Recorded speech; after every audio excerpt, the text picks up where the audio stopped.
All right, today we're going to skate into one of the most intense and, honestly, politically charged stories in all of sports history. For more than a century, Olympic hockey has been so much more than just a game. It's been a total drama on ice, a real battle of nations and clashing ideologies. You've probably heard that iconic call before. That one line from Al Michaels captures a moment that went way beyond sports.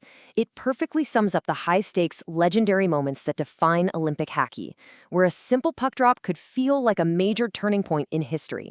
So that's really the big question we're digging into here. How in the world did a game played on a frozen sheet of ice become a stand-in for the Cold War? Well, the answer really lies in this fundamental conflict that defined the Olympics for decades, this battle between pure amateurism and state-sponsored professionalism. To really get how this whole rivalry blew up, we have to go all the way back to the beginning. See, Olympic hockey was founded on a very specific and pretty strict principle that would end up shaping its entire history. And get this, the sport actually made its debut at the 1920 Summer Games, of all places, before it found its permanent home in the Winter Olympics in 1924. And back in those early days, one country was just in a league of its own, Canada. They absolutely dominated the amateur era. I mean, it's kind of hard to overstate just how powerful they were. From 1920 to 1952, Canada was a hockey machine, winning 6 of the first 7 gold medals. They were the undisputed kings of the ice, no question about it. But here's the thing. This entire Canadian dynasty was built on this one core idea, amateurism. And that central ideal of the Olympic Games was about to be challenged in a way that would change not just the sport, but the Games forever. So the original Olympic ideal was pretty simple. You couldn't be a professional. You were not allowed to get paid to play your sport. For Western countries, this was all about the purity with the game, the idea that you competed for the love of it, not for a paycheck. This meant powerhouse leagues like the NHL were completely off limits. So they sent teams of college kids, firefighters, you name it, true amateurs. Okay, now this is where the ideological battle really heats up. The Soviet Union saw sports very differently. They saw it as a way to prove that their political system was superior, and they found a massive loophole in the amateur role. As you can see here, their players were officially listed as soldiers or factory workers. But let's be real, their only job was to train for hockey, full-time, 11 months a year.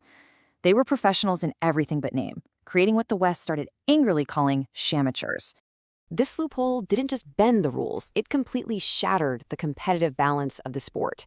It's what allowed the Soviets to build one of the most dominant teams in the history of sports, the legendary Red Machine. And the results were just staggering. From their first appearance in 1956 until their last in 1988, the Soviet Union played in 9 Olympic tournaments. As you can see on this chart, they won gold in 7 of them. It was practically a golden monopoly on the ice. This dynasty was so complete, and the whole amateurism issue was so heated, that Canada, the birthplace of hockey, took a pretty drastic step. They pulled out of the Olympics entirely.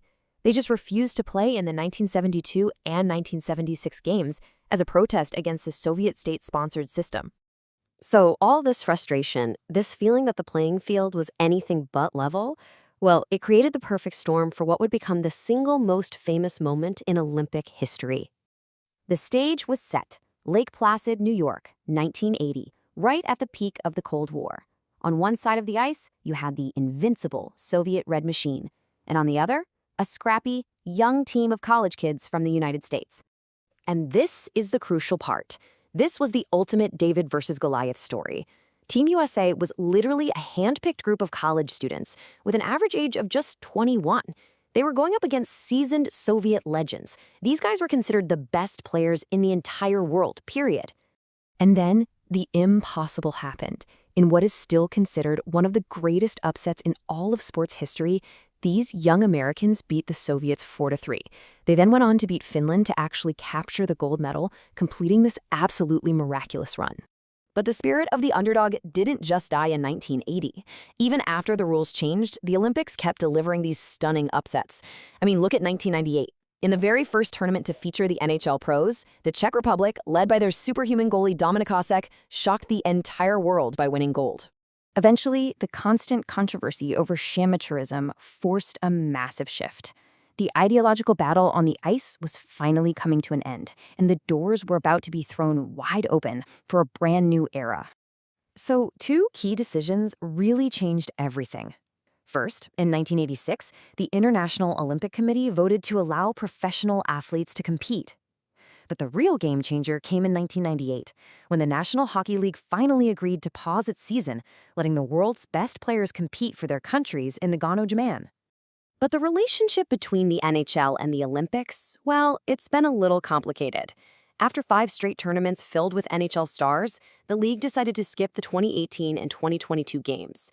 But now, the pros are officially set to make their highly anticipated return for the 2026 games in Italy.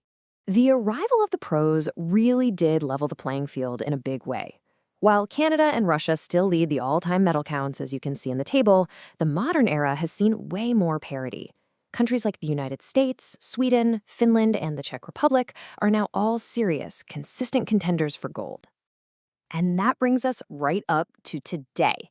The return of NHL players for the 2026 Olympics has the entire hockey world buzzing. And it leaves us with this really fascinating question. Are we about to see a new Dream Team dynasty take over? Or does the magic of the Olympics have another unbelievable miracle just waiting in the wings?